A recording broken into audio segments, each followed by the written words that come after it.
Que Dios te bendiga y bienvenido a este estudio especial en donde estaremos estudiando los pactos que ha hecho de paz el país de Israel con otras naciones antagónicas a su estado y a su existencia. Veremos también las guerras por las que ha atravesado durante el último siglo, desde que fue creado el Estado Libre y Soberano de Israel. Yo soy el pastor Alfredo Andrade y te doy la bienvenida a este estudio.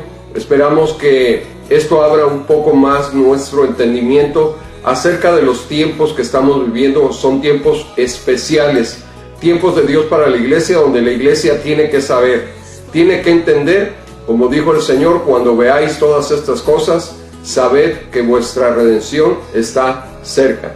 Está muy cerca, a las puertas, la venida del Señor, y es por esa razón que nos vamos a la tarea de explicar un poco qué es lo que ha pasado en el último tiempo con la nación de Israel. La nación que por más de 4000 años, desde el nacimiento de Abraham, fue la tierra de la promesa y fue el país en donde la ley de Dios vino a tomar forma y vida. Y no solamente eso, sino que también es la tierra donde nuestro Salvador, Jesús de Nazaret, nació para traerle libertad a esta humanidad. Así que empezamos. Bueno, desde el año 70 de nuestra era, el país de Israel sufrió una derrota y una destrucción tan impresionante por causa de una revuelta que se había suscitado desde el año 66, un poco después de que Nerón había incendiado la ciudad de Roma y había perseguido a los cristianos. De esta manera, la ciudad de Jerusalén estaba en un conflicto social, pero también militar, en contra de la autoridad de Roma. Los grupos de los celotes se habían levantado, juntamente con trifulcas entre fariseos, saduceos y el Sanedrín, porque ellos consideraban que lo que se estaba haciendo en la tierra de Israel era una herejía, una blasfemia, lo que se había intentado, poner una estatua del emperador romano ahí mismo a las puertas del templo. También lo que se había hecho era haber dispuesto de dinero del templo para construir acueductos, y también habían puesto un águila romana en la puerta del templo, la cual fue destruida, y los jóvenes fariseos que le intentaron bajar de esa puerta fueron desafortunadamente quemados vivos. Y empezó una persecución en contra del pueblo judío. Ya para el año 69, Vespasiano, que era un general romano, había hecho una incursión en contra de Jerusalén. Pero debido a la muerte del emperador en turno, fue llamado a Roma para ocupar el puesto de emperador nuevo en el imperio romano. Así que Vespasiano se dirige a Roma y deja a su hijo Tito al frente de 4 legiones: la macedónica, la fulminata, la apolinares y la fretensis, los cuales rodearon la ciudad de Jerusalén, y al mando de más de 60,000 soldados empezaron a sitiar y a destruir poco a poco los muros de la ciudad. La ciudad tenía 3 clases de murallas: las murallas externas, las murallas medias y las murallas que protegían el templo judío, que era donde los judíos venían a adorar a Dios. Pero en el año 70, en el mes de agosto, en el día 9 del calendario hebreo de Ab, fue destruido completamente el templo y quemado, y fue saqueado, y todas las cosas que había en su interior fueron llevadas como botín hacia la capital romana del imperio, Roma. Así que de esta manera fueron dispersados los judíos por todas las naciones a partir del año 70. Se calcula, según el historiador judío Flavio Josefo, que en ese sitio de Jerusalén murieron 1.100.000 judíos.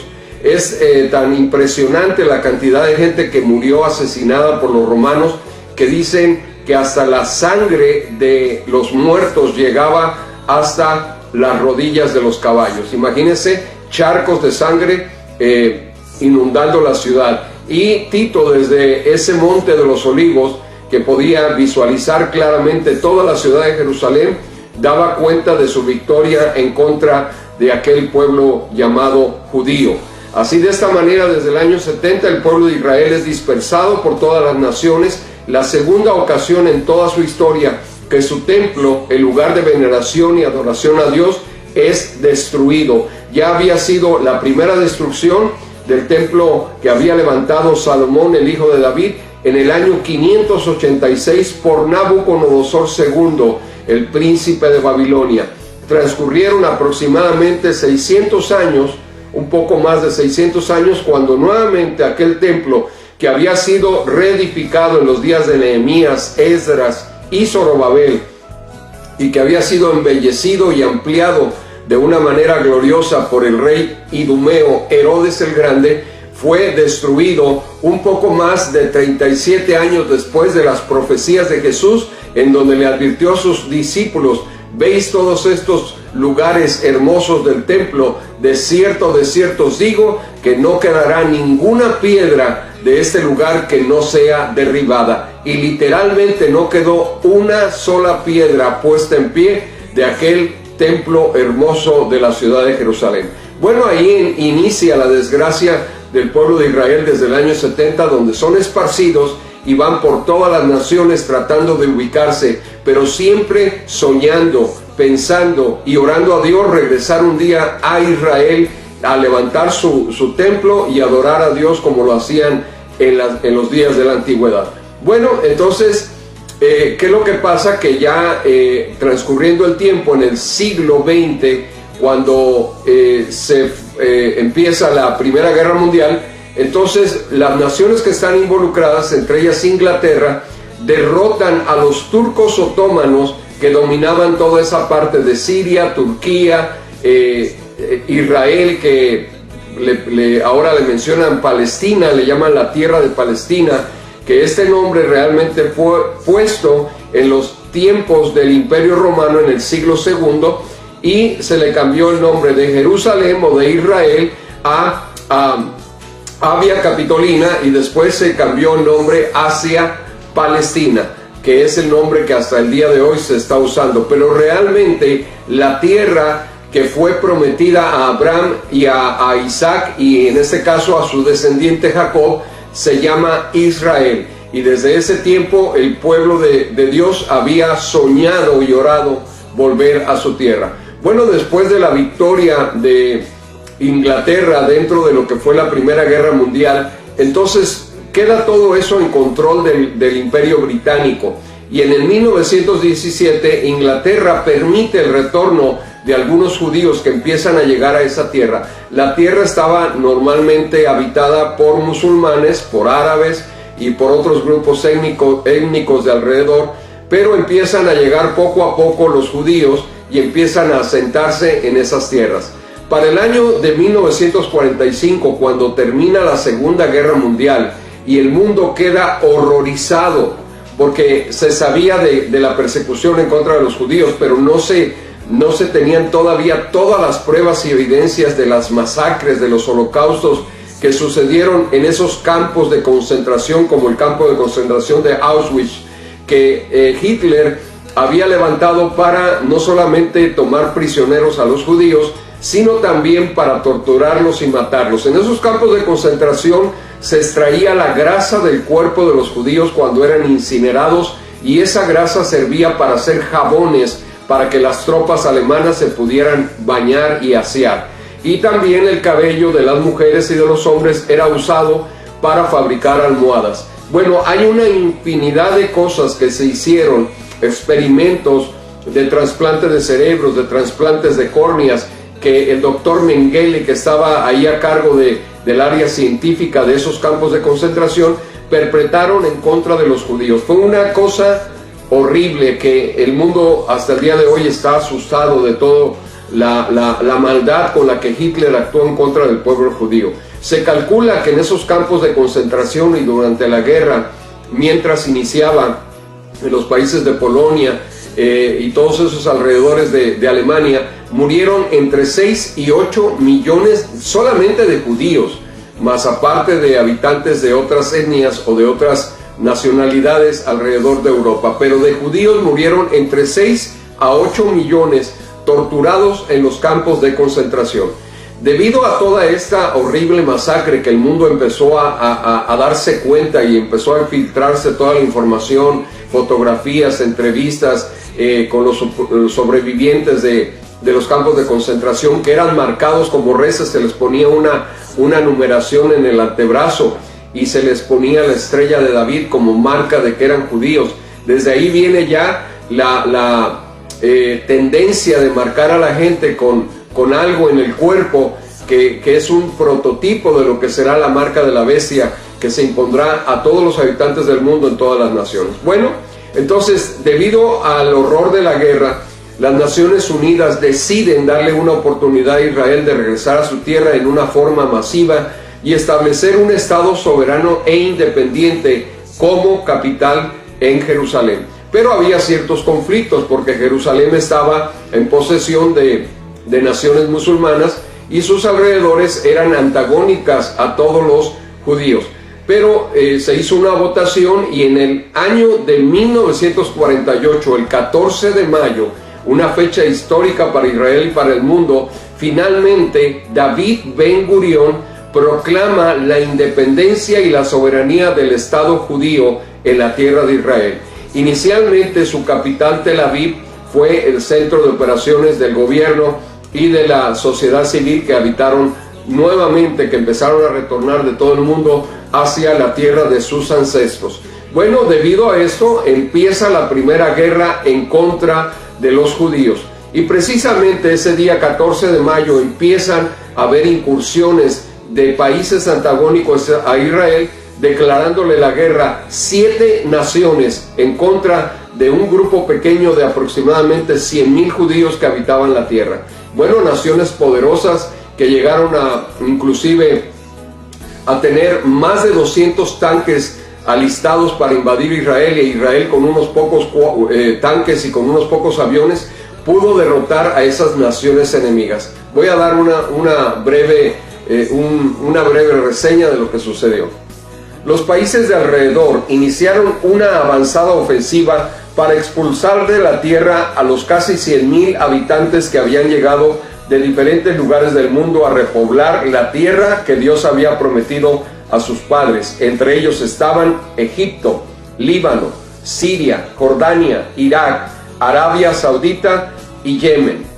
Finalmente se logra que se firme un armisticio, en otras palabras un cese al fuego, que es muy diferente que un tratado de paz. Un armisticio es poner fin a la agresión bélica por intervención de algún tercer o cuarto país que vienen a tratar de actuar como referees, como negociadores, para que cese al fuego, y en ese momento cesan las hostilidades, pero todavía está la tensión porque no hay un acuerdo de paz.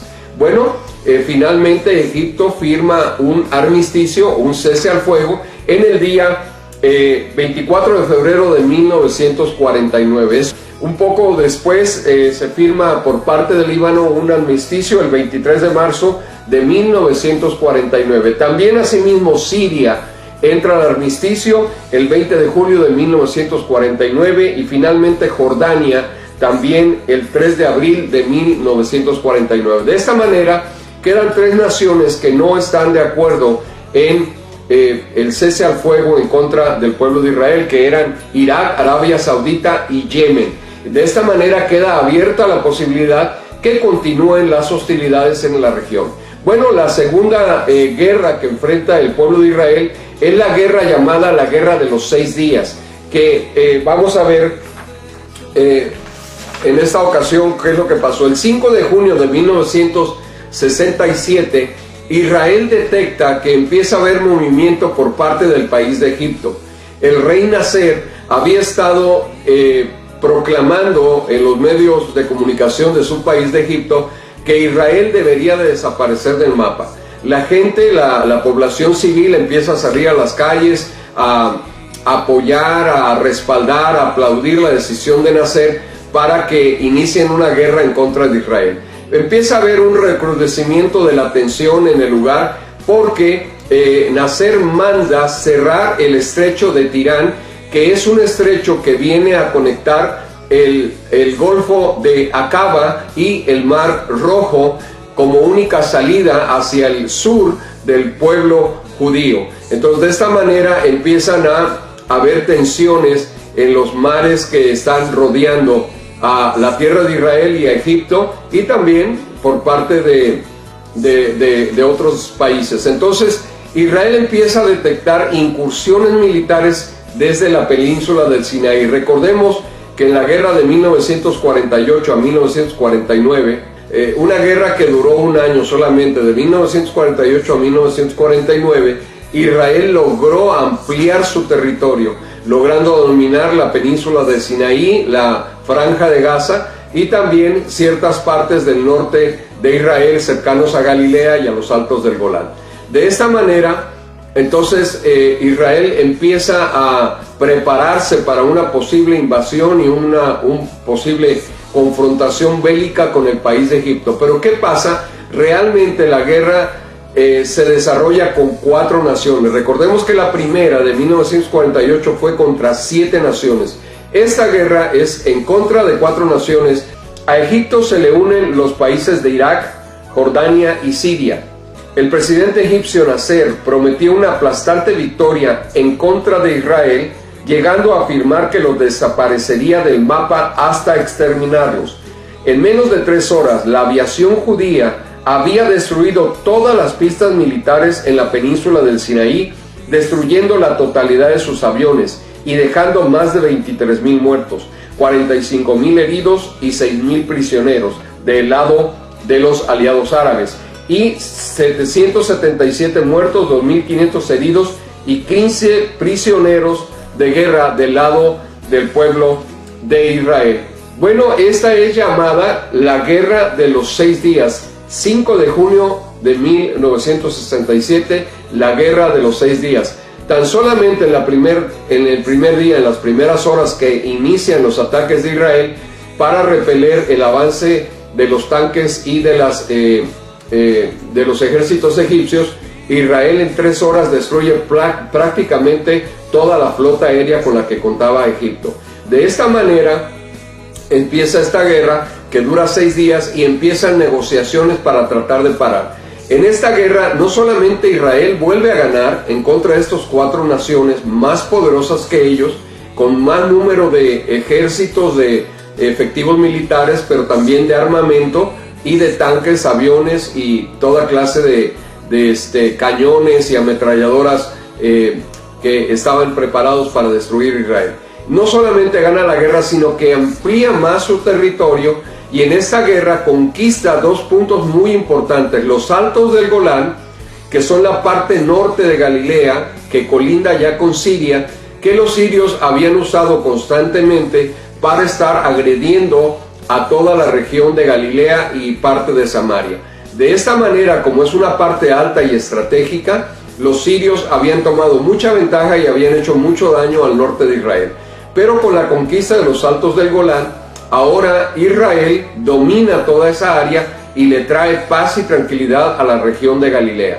De esta forma también el país de Jordania pierde la parte vieja de la ciudad de Jerusalén que tenía en su dominio desde aproximadamente el siglo VII, donde se había levantado en el siglo VII aquella famosa cúpula de la roca, el domo de la roca y la mezquita de Al-Aqsa, que ahí en ese lugar es un centro pues de mucha veneración para el mundo musulmán. Es el tercer lugar, el sitio más sagrado de la religión del Islam, y ahí en ese lugar se dice que hay una roca muy grande debajo de la cúpula, desde donde el profeta Mahoma salió hacia los cielos montando un caballo. Entonces para ellos es muy importante este sitio.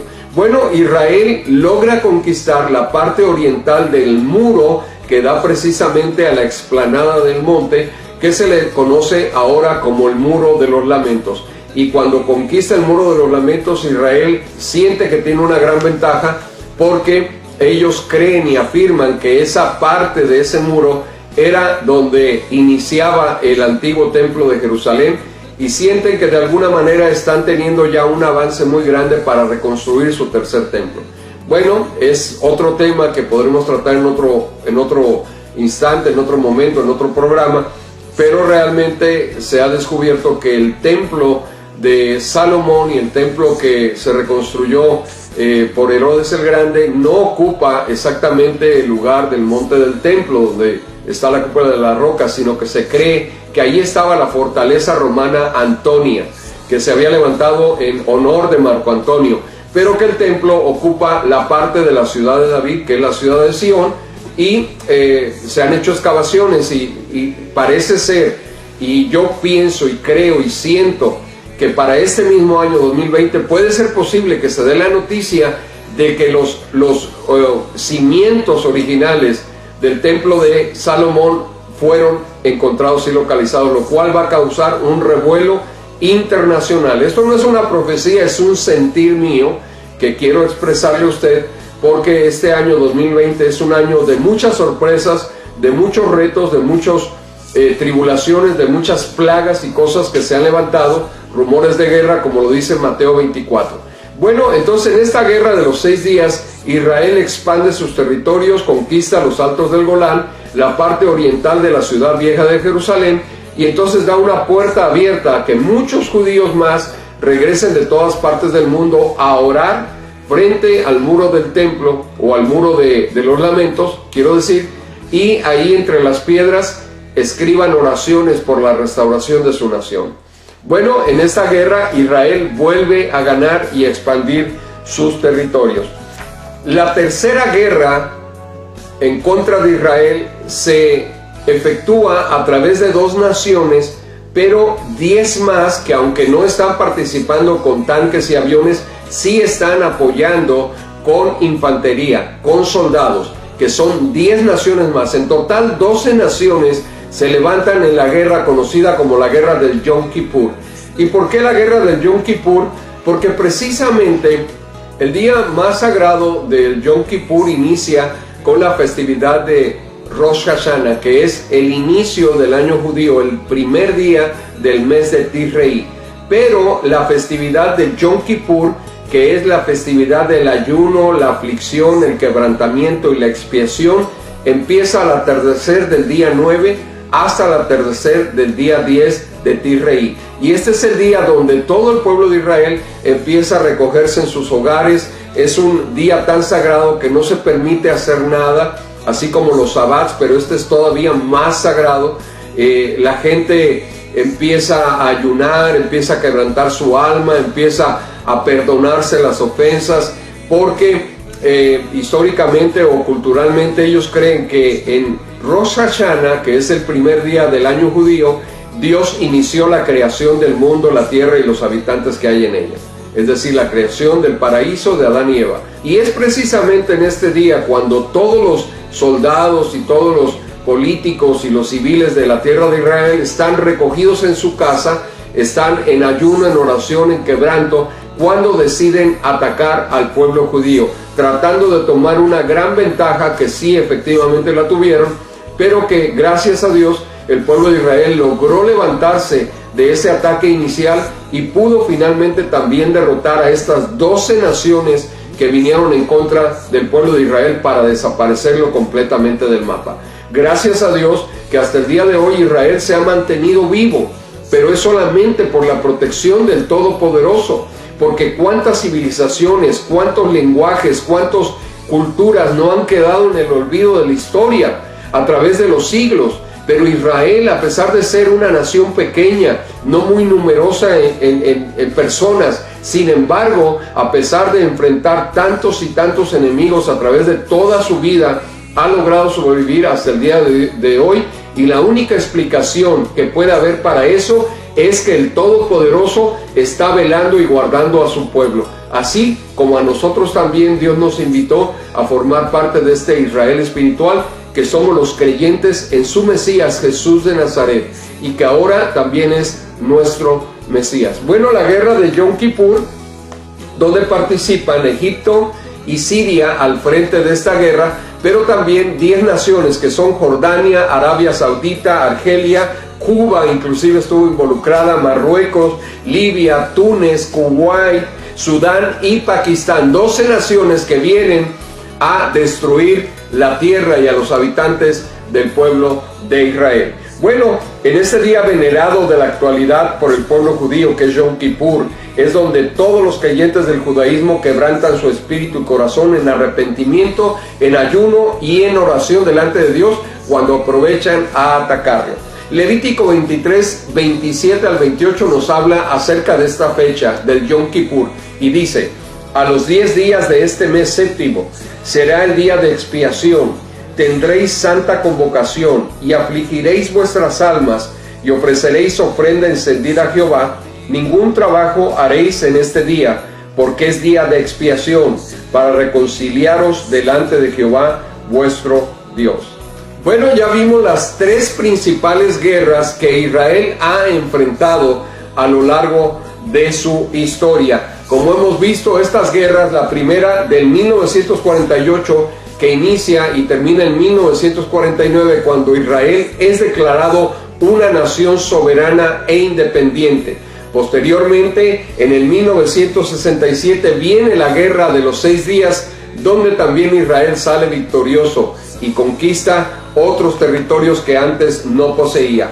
La tercera guerra fue la Guerra del Yom Kippur en 1973, donde Israel nuevamente sale victorioso. Bueno, pues si Dios es con nosotros, dice la Biblia, ¿quién en contra de nosotros? Pero ahora vamos a los pactos de paz, que este es un aspecto muy importante de la escatología bíblica, porque se espera que para el final de los tiempos se cumpla o empiece a contar y a echar en marcha la última semana de Daniel. Ustedes recuerdan que Dios le prometió al profeta Daniel, cuando estaba en el cautiverio del imperio persa, que iba a haber 70 semanas determinadas para su pueblo. La primera iban a ser 7 semanas o una semana de años, que serían 49 años, donde se reconstruiría la ciudad en tiempos de angustia. Y esto fue precisamente lo que ocurrió a raíz de la liberación de la orden para reconstruir Jerusalén por Ciro el Grande, el emperador y rey de Persia, que él permitió el regreso de los judíos hacia la tierra de Judá y para levantar nuevamente su templo de Jerusalén. A partir de la fecha de la orden, por 49 años hubo aflicción en tiempos de angustia. Todo esto vemos en la historia del pueblo de Israel, que durante ese tiempo, que ya se habían cumplido los 70 años, pero en este tiempo de 7 semanas había habido aflicción para reconstruir la ciudad, el santuario, sus muros, el altar, y iniciar nuevamente los sacrificios de los corderos en el altar del holocausto frente al lugar santo del templo de Jerusalén. Bueno, y después viene la otra profecía de las 62 semanas, donde empieza a correr el tiempo una vez que es terminado el altar y todo lo que tenía que ver con el templo, la adoración, los sacrificios. Empieza a contar nuevamente el reloj hasta el tiempo del Mesías, cuando le es quitada la vida, el Mesías príncipe. Después empieza otra vez la historia secular hasta el tiempo que es destruido el templo de Jerusalén en el año 70 por Tito, como lo hemos venido repitiendo. Pero a partir de ese momento se para el reloj y queda una sola semana al final de los días, que será la semana del pacto que Israel hará con muchas naciones y con el mundo, para poder tener paz y seguridad en estos tiempos de guerra y de angustia y de rumores de guerra. ¿Para qué va a servir esa semana de años? Para que el pueblo de Israel, con toda tranquilidad y paz y garantía por parte de organismos internacionales como la ONU, que tal vez otros países generen o den una cierta seguridad para que ellos puedan reconstruir su templo, que ya para este tiempo encontrarán los cimientos y podrán reiniciar la reconstrucción del templo. Entonces este pacto de 7 años le va a dar esa paz y seguridad para reiniciar sus sacrificios. Pero dice la Biblia que en la mitad de la semana es interrumpido el continuo sacrificio y entra la abominación desoladora al lugar santo, haciéndose pasar por Dios. En otras palabras, va a proclamar delante de todo el pueblo de Israel, y estarán las cámaras internacionales de los noticieros de todo el mundo, que este personaje llamado la bestia, que también en la Biblia nos llama en el libro de Daniel el desolador, será el que proclame ser el Mesías de Israel. Ahora, hay varios candidatos ya en este tiempo que estaremos analizándolos en un futuro, pero ahorita vamos a hablar de los pactos de paz. ¿Qué pasó con Israel después de todas estas guerras? Bueno, El 26 de marzo de 1979, en Camp David, en el país de Estados Unidos, en Washington, cerca de Washington, se firma un tratado de paz entre Israel y Egipto. En este momento se firma una paz. Es la primera paz entre dos países antagónicos. Egipto, que fue uno de los participantes en las 3 guerras en contra de Israel, Egipto participó y firma un tratado de paz con Israel. El segundo pacto de paz es el 26 de octubre de 1994, cuando se firma un tratado de paz entre Israel y Jordania por parte de Isaac Rabin y Abdel Salam Mahali, que era el presidente o el líder del país jordano. Y esto es firmado en presencia del presidente norteamericano Bill Clinton. Esto fue el 26 de octubre de 1994, hace apenas 26 años. Bueno, si ustedes ven en esta explicación que estamos dando de los pactos, aproximadamente cada 20 años se ha hecho un pacto de paz. Esto es 1979, 1994, el tercer pacto de paz se firma el 3 de septiembre de 1993, un año antes del último pacto que se había firmado, que se le llama el Acuerdo de Oslo. Este es un pacto entre la Organización para la Liberación de Palestina, llamada la OLP, y el pueblo de Israel, para que hubiese un cese a las hostilidades, en las cuales siempre se ha tratado de estar atacando unos a los otros. La Organización de la Liberación de Palestina, o el Estado palestino, ha optado por lo que se llaman infatadas, que son agresiones con piedras, con bombas molotov, bombas incendiarias en contra del territorio de Israel, sin que haya la intervención de armas como serían rifles, ametralladoras o pistolas, que no ocasionan muertes entre los soldados israelitas para que esto no detone una nueva guerra, sino que ponen a mujeres y a niños al frente mientras ellos desde atrás empiezan a aventar piedras y bombas molotov, y los soldados israelíes no disparan porque hay niños y mujeres presentes, además porque no son armas como las que conocemos convencionales de guerras, que son rifles, ametralladoras y pistolas o cañones, pero lo hacen como sucede en muchos mítines que se realizan alrededor del mundo, que los manifestantes le lanzan a los policías piedras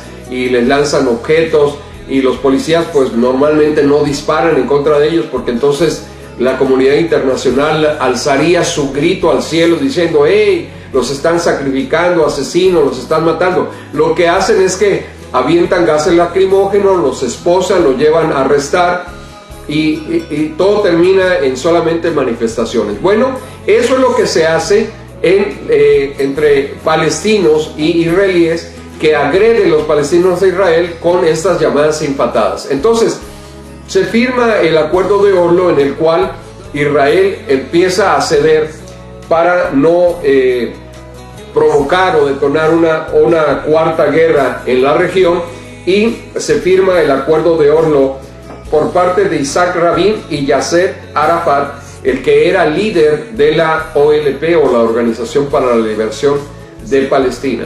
Pero lo último es lo más importante que hemos escuchado en estos días, y es por eso que decidimos hacer este programa. El 13 de agosto del año 2020, hace apenas unos 3-4 días atrás, se anunció a través de todos los medios de comunicación que hay una propuesta de paz. Todavía no se ha firmado, pero es una propuesta de paz que en estos próximos días seguramente nos van a dar la fecha y el lugar donde se firmará, que es entre el pueblo de Israel y los Emiratos Árabes Unidos, el cual está conformado por 7 naciones. Ahora, ¿por qué es importante? Porque Israel y los Emiratos Árabes Unidos podrán restablecer relaciones diplomáticas. No solamente es un pacto de paz, sino que es un pacto de apertura comercial, social, turística y de intercambio de tecnología, bienes, servicios y cuestiones científicas como ciencia médica.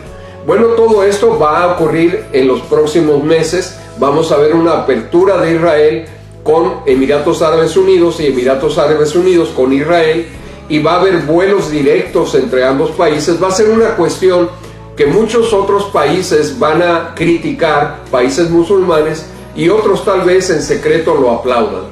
¿Por qué es importante este pacto de paz? Bueno, quiero decir que hay dos aspectos muy importantes aquí. Uno, el cumplimiento de un gran acuerdo de paz de Israel con muchas naciones, por no decir con el mundo entero, donde se va a establecer un pacto que va a abarcar 7 años. Escúchelo bien, no son 6, no son 8, son exactamente 7 años. Cuando usted escuche que Israel estará haciendo un pacto de paz por 7 años con ciertas naciones árabes que son antagónicas y países musulmanes antagónicos en contra de Israel, usted debe de saber que ese es el último pacto que va a firmar Israel en esta tierra, porque es el pacto de 7 años que nos habla la profecía bíblica del profeta Daniel en el capítulo 9 y verso 27, que dice: y por otra semana confirmará el pacto con muchos, a la mitad de la semana hará cesar el sacrificio y la ofrenda, después con la muchedumbre de las abominaciones vendrá el desolador, hasta que venga la consumación y lo que está determinado se derrame sobre el desolador. Isaías 28:15 nos dice: por cuanto habéis dicho, pacto tenemos hecho con la muerte, e hicimos convenio con el Seol, cuando pase el turbión del azote no llegará a nosotros, porque hemos puesto nuestro refugio en la mentira y en la falsedad nos esconderemos. Aquí esto es muy interesante porque la Biblia dice que este pacto de una semana de años será con muchos, no es con una nación. No es como sucedió en los 3 anteriores pactos, que uno fue con Egipto, otro fue con la OLP, otro fue con Jordania, y este que será hecho con los Emiratos Árabes Unidos. Este próximo pacto de 7 años que está en el futuro y no sabemos ni el día ni la hora en que se vaya a firmar, es un pacto de paz con muchos, como dice la Biblia, es decir, muchas naciones involucradas. Y yo creo personalmente, viendo la geopolítica y la religiosidad del Medio Oriente, que allá existen 2 grupos de musulmanes. Es una religión conocida como Islam, regida por el libro sagrado de ellos que se llama el Corán, y que está centralizada en un país que es antagónico a otra corriente musulmana, que son los chiitas. Este país es Arabia Saudita, donde en la Meca, en la ciudad de la Meca, se encuentra una piedra sagrada para el Islam que se llama la Piedra Negra o la Kaaba, que es ahí donde realizan año con año una festividad del Ramadán. Y ahí es donde está centralizada toda la fe del Islam, en la Kaaba, que se encuentra en la Meca, en Arabia Saudita. De hecho, el Islam, la lectura del Corán se da en árabe antiguo. Ni siquiera es en los lenguajes de cada país, sino que cada uno de los fieles del Islam tiene que aprender el árabe antiguo, por lo menos para poder leer el Corán. Entonces, hay 2 corrientes antagónicas dentro del Islam, que son los sunis y los chiitas. En otras palabras, sunitas contra chiitas. Los chiitas forman el 20% de la población islámica, mientras que los sunis son el 80% de la población del Islam. Ahora, ¿cuáles son los chiitas? Los chiitas son las naciones más antagónicas de Israel, son las naciones más explosivas en cuanto a reacciones en contra de los que no creen como ellos en su fe, porque son los que se dedican principalmente a poner bombas, a hacer cuestiones terroristas en otros países. Son los que lideran el terrorismo a nivel internacional dentro del Islam, y son los que siempre están hablando en contra de Israel, que lo van a desaparecer del mapa. Entre ellos está el país de Irán. Este país es un estado islámico, es decir, no es un gobierno democrático donde hay elecciones, no es un gobierno capitalista, ni comunista, ni socialista. Es un estado religioso y político en donde el líder máximo de este país, de esta nación, es el Ayatollah Khomeini, que es el que está ahorita a cargo. Ustedes recuerdan que hubo un ayatollah que era Khomeini. Bueno, ese ya murió, pero ahorita está uno que está liderando el pueblo de Irán. Y este país es antagónico a Israel. De hecho, sus cohetes que lanzan, que pueden lanzar desde tierra o desde aire, a través de un avión o a través de un barco o a través de incluso de tierra a tierra o aire a aire, no alcanzan realmente hasta el país de Israel, pero sí en cada cohete tiene puesto un eslogan o un dicho que dice: hasta que todos los judíos sean exterminados. Todos los cohetes lo tienen, de Irán. Es un odio, antagonismo radical que solamente se puede entender de un espíritu maligno como Satanás en contra del pueblo de Israel. Bueno, entre ellos está también Irak, que es otro país chiita. Está también lo que es Afganistán. Ustedes recuerdan el grupo Al Qaeda y recuerda a los talibanes y todo esto. Es un grupo también que forma parte de la sección chiita del Islam. En cambio, los suníes son Arabia Saudita, Emiratos Árabes Unidos, Kuwait, Bahrein, todos ellos, y están incluidos también pues Jordania.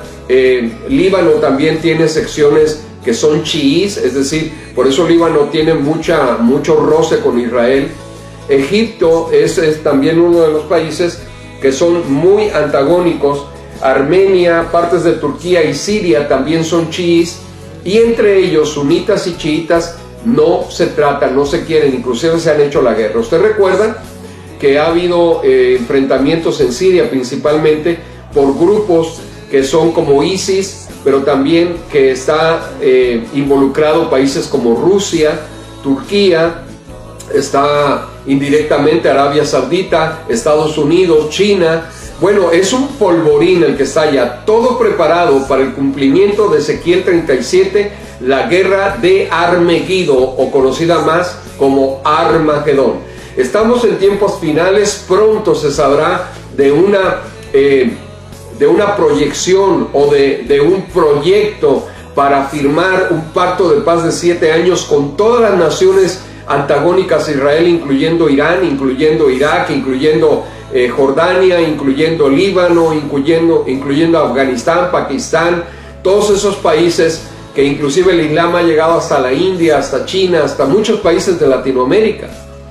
Y todo esto vendrá a tener el cumplimiento profético y exacto de las Escrituras en nuestros días, donde tú y yo estamos siendo testigos de profecías milenarias que fueron escritas hace 2700 años por profetas como Isaías o como Daniel, y que delante de nuestros ojos se están cumpliendo. Por eso es muy importante estar preparados en estos días, porque así como las profecías para el mundo y para Israel se están cumpliendo, las profecías a la iglesia, los creyentes en el Mesías, en Jesús llamado el Cristo, están llegando a cumplimiento en nuestros propios ojos. Somos testigos de cosas que los profetas, sabios y reyes no pudieron ver. Por eso somos bienaventurados, porque los postreros serán también los primeros. Así que preparemos nuestros corazones, nuestras vidas, porque el tiempo de nuestra redención está muy, pero muy, muy cerca. Yo soy el pastor Alfredo Andrade y deseo con todo mi corazón que el Señor te bendiga.